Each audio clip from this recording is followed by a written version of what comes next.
Почитувани гледачи на Отворена телевизија, добре дојдовте во уште едно интервју од серијалот со општинарите низ Пелагонија.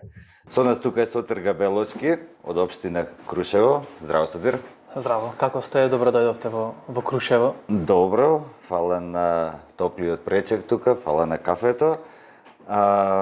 Сотир би сакал да, како млад човек, да разговараме пред се за младите во Крушево. Ти како службеник за млади во општина Крушево, можеш ли да ни кажеш што општина Крушево превзема за да го направи животот на младите тука подобар? Да, фала ви за прашањето. Позицијата на која што јас сум изворно вработен во одделението за локален економски развој, ама оно овластување што го имам како службеник за млади, си го сметам за особено одговорна работа, затоа што се работи со една група на луѓе кои што знаеме каква е ситуацијата на ниво на држава, така што потребен е ангажман, потребна е волја и добра комуникација за да успееме нешто да направиме за сите овие негативни трендови, барем малку да ги адресираме. Она што општина Крушево го прави, најпрво е од аспект на сите проекти кои што ги имплементираме, а мнозинството се во интерес на младите во секој случај, затоа што знаете во место каде што немате добро изградена инфраструктура, тоа е од интерес на младите. Ако немате можности за развој на одреден бизнис или слично, повторно тоа ги адресира младите. Така што тука би ги спомнал сите проекти кои што се однесуваат од реконструкција на патишта, подобрување на водоснабдителниот систем и би завршил со проектите кои што се однесуваат на туризмот, каде што се поттикнуваат отварање на параглайдинг клубови, отварање или проширување на постоечки капацитети за сместување на туристи, генерално работа со туристи, така што мислам дека се ова ги опфаќа младите затоа што и живееме во една мала средина, во една средина која што има делумно жители во град, повеќе има во населените места, така што се она што се работи ги допира младите, но секако треба да направиме многу повеќе, барем од аспект на младинско учество. Тука би спомнал, без да ги криеме тие факти, дека ние немаме локален младински совет, за младински центар исто така немаме, и причините без разлика колку се оправдани или не се, сепак сметам дека тоа е нешто што ни фали, а треба да го направиме за да обезбедиме младинско учество. Како службеник за млади, можам да кажам дека главно се трудам... Колку и да нема интерес, колку и да има некаква заспаност на младите и така натаму, вие како општинари, особено луѓето кои што сте млади во општините, треба да покажете лидерство и да го пробудите тој интерес. Дали се согласуваш со мене тука? Се согласувам целосно, затоа што не можеме да кажеме организиравме настан, младите не дојдоа, бидејќи можеби не сме ги контактирале на соодветен начин на кој што тие најмногу комуницираат, можеби програмата не сме ја представиле добро, можеби целите на одреден настан не сме го представиле добро, така што мислам дека знаете што кажуваме дека муштеријата секогаш е во право, и јас тука си земам за слобода да кажам дека младите се секогаш во право, без оглед на сите овие околности кои што вие ги кажавте, затоа што навистина треба да се потрудат општинските служби, државните институции, но и можеби дел од невладиниот сектор да ги привлекуваат младите и да се прилагодуваат на нивните потреби. Сотир, на почеток спомна дека службеник за млади е само една задача која што имаш во општината, си вработен во секторот за локален економски развој. Ајде да ги поврзиме двете заедно, затоа што економската клима која што владее во една општина и економските можности, особено за развој на еден млад човек да се вработи, да се развива, да отвори свој бизнис, се од исклучително значење. Што мислиш во Крушево, какви се тие услови, како младите гледаат на тоа? Дали гледаат некаква перспектива и доколку ја гледаат, во кои гранки? Главно ситуацијата е далеко од идеална. Ние проектите посветени на туризам најмногу ги имплементираме за да поттикнеме локалниот економски развој, но главно знаете, она учество на младите кои што го обезбедуваме ние со средното училиште, со мал дел од младинскиот сектор, знаете, тоа завршува некаде до 4-та година средно, кога младите одат на студии Битола, Скопје и слично. И сега тој е некој простор кој што, ајде да речем, можеби не дека не сме изнашле некој начин како да ги задржиме, но тоа е еден процес кој што младите треба да поминат во периодот на студии и тука се случува некое како некој знак стоп и од оние млади кои што били активни тука да го прекинат своето учество. Тоа е еден проблем кој што јас го гледам, бидејќи знаете и младите потоа и тешко се враќаат после студиите, знаете, со повеќе можности за работа во поголемите градови, ретко се враќаат тука. Има што се вратили, има тука што продолжуваат да работат, но мислам дека треба да продолжиме во оваа насока, но да го интензивираме она што можеме да го направиме од страна на општината, ајде така да кажеме. Од една страна се проектите кои што ги работиме, повторно ќе кажем на туризмот, затоа што така сметаме дека ќе се поттикне локалниот развој, и вториот дел е овој дел поврзан со мојата работа како службеник за млади, невладиниот сектор тука кој што функционира на ниво на општина, да се потрудиме повеќе да ги вклучиме младите, затоа што вклучувањето значи дека тие ќе учествуваат во тој процес на носење на одлуки. Ќе следат работата на советот, на општинскиот совет, ќе следат работата на градоначалникот, и тоа и според истражувања кои што ги следиме, и тоа им влијае на младите дали ќе се одлучат да живеат во една средина или не, односно дали некој ќе ги слушне нивните потреби. Ти си члени на, или како ќе се каже, си дел од организацијата од млади за млади. Можеш да ни кажеш што е нешто повеќе, што е таа организација, што работи, кои се целите? Како што разговаравме претходно, мал и бекграунд позадина ќе дадам како настана тоа здружение кое што постои некаде година и пол.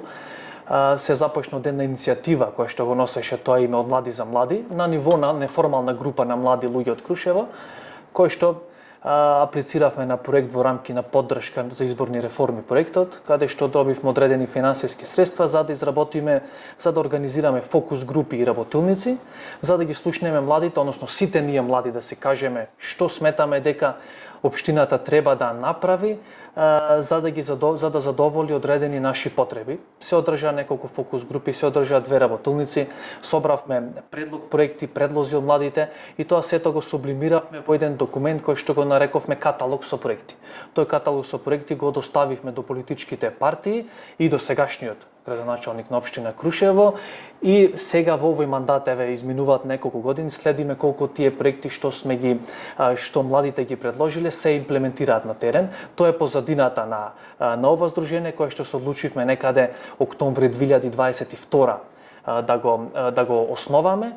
Еве веќе го работиме првиот проект. Се работи за проект кој што е насловен Музејски посети во славно Крушево, каде што ќе се обидеме заедно со Националната установа Историски музеј Крушево да ги представиме и промовираме музеите кои што се под нивна надлежност, кои што ги работат, како што се Илинден, музеот на Народно-ослободителната војна, Леарницата, музеј на Линденско востание и галеријата Никола Мартиновски, преку фотографија, снимање видеа, изработка на веб страна и слично. Така што главниот фокус се сепак младите, бидејќи ние повторно ангажираме база на волонтери од млади луѓе кои што сакаме да дојдат и ги користиме сите овие алатки, социјални мрежи и слично, за да ги доближиме музеите до младите во овој конкретен проект, но во ние основни начела на здруженијето се работа со млади и за млади, затоа и се вика од млади за млади.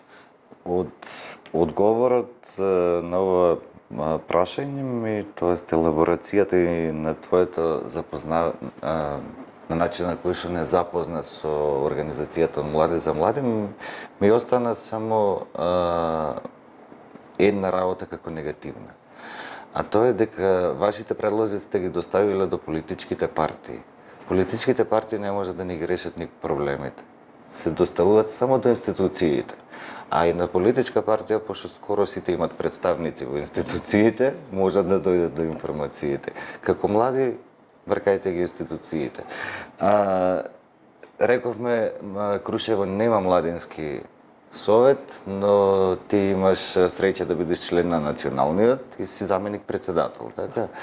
Ајде кажи ни искуства и активности на националниот младински совет. Инаку во право сте за вашиот коментари, навистина фала ви затоа што видовме како функционираат политичките партии, навистина треба да се осврнеме целосно кон институциите и таму да притискаме колку што можеме, па дури јас кој што доаѓам нели од една страна како вработен во општина Крушево, да притиска тука и младите за да се таква ситуацијата во нашата држава едноставно мора така. Вие мора да ја менувате. Затоа што дереџето на кое што сме сега сме дојдени баш од такво функционирање. Така во право сте. Во однос на Националниот младински совет, знаете, тоа е една чадор организација која што цели да биде најголемо представничко тело на младите. Националниот младински совет ги представува младите и на државно и на меѓународно ниво преку учество во Европскиот младински форум, во сите процеси и активности кои што ги водат. На ниво на држава ги работиме, се работат сите актуелни теми кои што се од практиканство, волонтерство, преку зголемување на младинско учество, преку следење на имплементацијата на законот за млади, преку следење на и учество во изработката на националната стратегија за млади сега на 12 август, нели по повод Светскиот ден на младите, имаме настан кој што ќе се организира, кој што е насловен како општина пријател на младите, а се однесува на тоа која општина и ќе дадеме награда за тоа во изминатата година била најдобар пример во тоа како се работи со младите, како се вклучуваат со младите, така што се работи, повторно е тоа правно здружение, но наша цел е да бидеме најголемо представничко тело на младите да се препознаваат. Тука и сите тие активности, проекти кои што ги работиме, ја остваруваат на некој начин таа цел. Покрај овие работи што ги спомнав, тука е, ајде да ја спомнеме, гаранцијата за млади кој што спроведуваме, со кој што се помага млади да се едуцираат, да се дообучуваат и да најдат место за вработување и вклученост во сите оние процеси кои што, еве да го спомнам, младинскиот диалог кој што е во зародиш кај нас, а кој што треба да обезбеди еден диалог, еден разговор и поголема вклученост на младите во она што го работат пратениците во собранието, министрите, па дури премиерот, она нешто што го работат во многу европски држави. За крај на интервју, мене ме интересира како млад човек да ми кажеш како се забавуваат младите во Крушево. Каков е ноќниот живот, затоа што таа физичка социјализација која што заради времето во кое што живееме се помала, како живее Крушево ноќе? Младите се жалат на тој дел. Ако во летниот период се зголемува малку бројот на активности, бројот на различен тип на настани, од авантуристички туризам до концерти, музички и слично, останатиот дел од сезоната, од годината е релативно слаб и младите отворено укажуваат на тоа дека немаат многу каде да излезат. Знаете, ние имаме неколку ресторани, тоа е во ред, но например имаме едно кафуле кој што за викенди организира забави и тоа е горе-долу од аспект на, ајде да кажем, тој музички дел кој што може да се понуди на Крушево и да повторам, младите се жалат во тој дел. Знаете, во летен период малку се живнува сето тоа, сезона е во јануари месец, ајде да кажеме. Тука го имаме ски центарот кој што е сега всушност All Season Adventure, така го викаат, кај што во текот на цела година организираат одредени настани и слично, но констатацијата, заклучокот на крајот е дека ноќниот живот не е добро развиен или, ајде да кажеме, во одреден период дури и уназадуваше. Знаете, имавме еден период две кафулинги, имавме еден ноќен клуб, но настапи коронавирусот, пандемијата, ноќниот клуб се затвори, по реставрирањето на бизнисите не се отвори повторно, останавме со две кафулинги да функционираме, по одреден период се затвори другото кафуле, така што од тој аспект на вистина ни е потребно едно раздвижување на младите. Им е потребно едно раздвижување за да си го збогатат тој живот. Од друг дел од тој културен, и ова е културен дел, но ајде така да кажем од аспект на представи, драми, нели театарски представи и слично, има и надвор од сезона што е добро, но дефинитивно ни фали, повторно ќе кажам, затоа што сепак ние сме дестинација која што кажуваме дека сакаме да биде за 4 сезони, да трае во текот на цела година, така што мислам и во тој дел ни треба одредено интензивирање и секако сето тоа не може да дојде, не може и не треба да дојде се од општината, но во секој случај мора да се поттикне одреден нов наплив на заинтересирани луѓе, на заинтересирани здруженија, било каков тип на правни субјекти кои што тука би нашли одреден интерес да отпочнат со активности кои што би го збогатиле социјалниот живот. И младинскиот центар е всушност е на таква алатка, ако можам така да кажам, која што овозможува од една страна избогатување на социјалниот живот на младите, но и од друга страна и неформално образование.